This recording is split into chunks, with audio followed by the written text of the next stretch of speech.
L'invité politique sur Radio Classique et Public Sénat.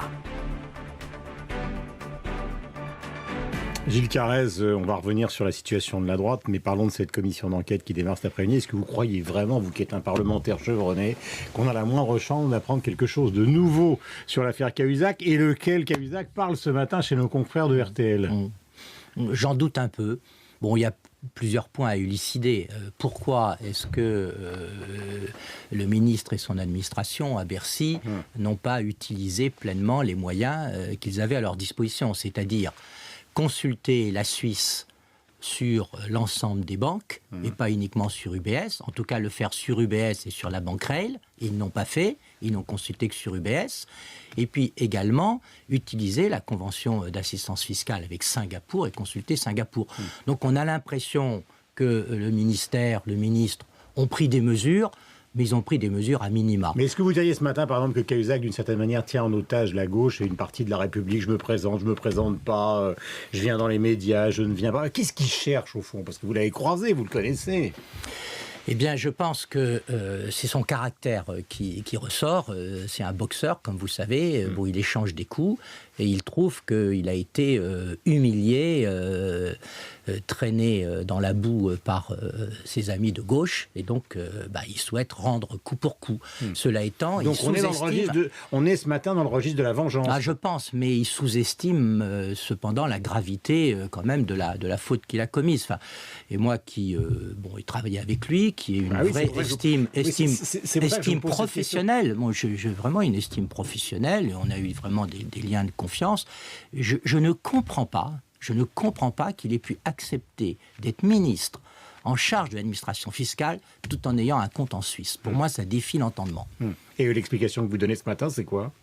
C'est un refus de la réalité. Le dédoublement de la personnalité. J'avais dit Dr Jekyll and Mr Hyde. C'est incompréhensible. C'est la nature humaine dans ses côtés vraiment aberrants.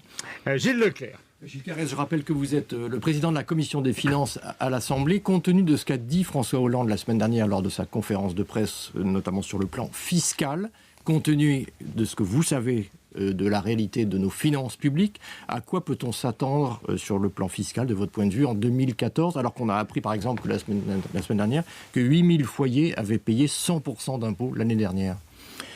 Je voudrais dire d'abord qu'on paye vraiment les erreurs d'il y a bientôt un an. L'idéologie à la suite de la victoire de la gauche a triomphé et elle a fait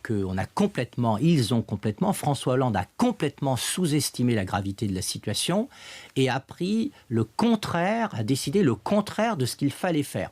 Par exemple, il a décidé de relancer les dépenses publiques alors qu'au contraire il fallait les réduire et donc il a fallu augmenter de façon considérable les impôts. Qui avaient déjà augmenté en 2012 avec votre majorité à l'époque. C'est vrai, mais il avait refusé de le prendre en compte justement. Il estimait que les riches, parce que l'effort fiscal que nous avions demandé à la fin de la précédente législature était avant tout vis-à-vis des ménages aisés, il a estimé qu'on pouvait en rajouter. Et puis, autre exemple, alors que le vrai problème, c'est la perte de compétitivité de notre économie, les difficultés que rencontrent les entreprises, la première chose qu'il a faite, ça a été d'annuler la réforme TVA compétitivité. Alors que cette réforme, on pouvait nous critiquer sur un point, c'est l'avoir fait trop tard. On aurait dû le faire il y a 5 ans, peut-être même il y a 10 ans. On finit par se décider à le faire en février 2012. C'est annulé dès juillet 2012. Et aujourd'hui, malheureusement, ils se rendent compte que la situation est très grave, qu'il faut au contraire essayer de restaurer la situation, la compétitivité de nos entreprises pour qu'elles embauchent, elles investissent, qu'il faut enfin brider les dépenses publiques, mais comme ils ont fait tout le contraire au début, on est en pleine incohérence. Vous croyez à la stabilité de l'imposition en 2014 ? Écoutez, ce que je pense surtout, que nous sommes arrivés à une overdose fiscale. On ne peut plus augmenter les impôts parce qu'on entre dans les rendements décroissants de l'impôt. C'est-à-dire vous augmentez les taux et l'assiette se délite, l'assiette disparaît. Donc, augmenter aujourd'hui les impôts serait une aberration économique. Est-ce que vous n'avez pas le sentiment, Gilles Carrez, que François Hollande se comporte un peu comme une sorte d'anesthésie? C'est-à-dire qu'au fond, il aurait fait cette première année, ce qu'on parlait dans un et dans deux, finalement, pour rassurer sa majorité, voire les endormir, peut-être dans le prochain remaniement prendre quelques ministres communistes, et puis après, son obsession, ce sera de vider votre programme de son contenu, parce que tout ce que vous venez de dire, il est possible, puisqu'il a dit les impôts, je ne sais pas trop bien, il est possible qu'il ait l'intention de le faire pour aller vers 2017 avec un programme qui sera vidé. Oui, mais... Il est malin, vous le savez. Oui, mais on ne peut pas avoir une politique économique et sociale dictée exclusivement par des considérations politiciennes. La situation est tellement grave. Non, à ce point-là, non. Je me souviens, il y a eu le fameux tournant de la rigueur en 1982-83, après les élections de 81, mais à l'époque, la France se portait plutôt bien, notre dette était très faible. Aujourd'hui, faire de la politique politicienne comme ça a été fait en juin, juillet dernier dans un pays qui est malade, je trouve que c'est irresponsable. Mais vous savez qu'ils ont tout, enfin pardonnez-moi, c'est pas vous que ça concerne, mais ils ont mis ça entièrement sur votre dos en disant au fond, dans les 600 milliards d'augmentation, il y en a 400 qui sont les 400 de Nicolas Sarkozy en gros. Oui, ils ont fait ça. Non mais ils se sont aveuglés eux-mêmes à l'anti-sarkozysme. C'était tellement facile de dire que tout était la faute des prédécesseurs, que c'était une question d'héritage. Mais c'est pas un argument recevable ? Non, parce qu'ils ont pris de mauvaises mesures. Ils ont fait exactement le contraire de ce qu'il fallait faire en juin-juillet. Et de ce fait, ils nous font perdre 2 ou 3 ans. 2 ou 3 ans dans le redressement du pays. C'est gravissime. Et d'ailleurs, on le voit bien à la montée inexorable du chômage. Il fallait, donc, au contraire, en juin... Donc il va perdre son pari, Hollande, sur le chômage. Il ne peut que le perdre. Il ne peut que le perdre.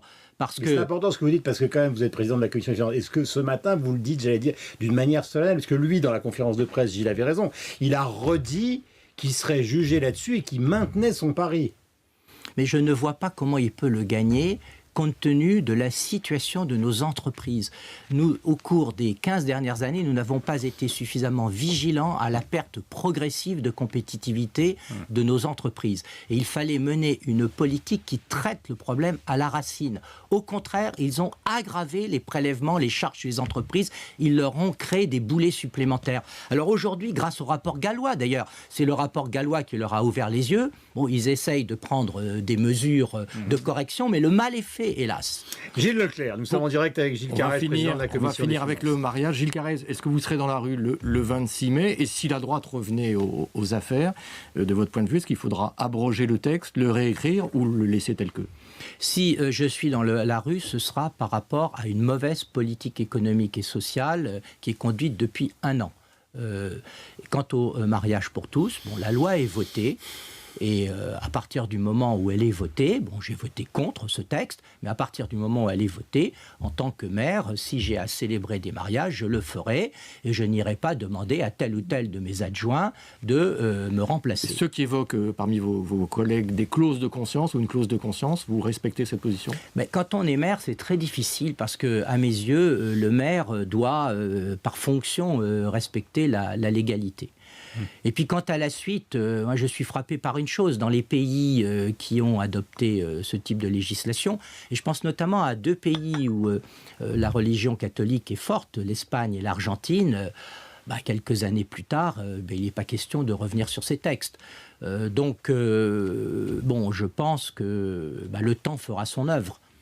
Merci Gilles Carrez d'être venu nous voir ce matin donc sur l'antenne de Radio Classique. Je rappelle que vous êtes et de Public Sénat. Je rappelle que vous êtes président de la Commission des Finances. Mon cher Gilles, on se retrouve demain. Je parle de Gilles Leclerc. Merci. Nous vous rendons votre liberté. Bonne journée à vous. Bonne journée, merci.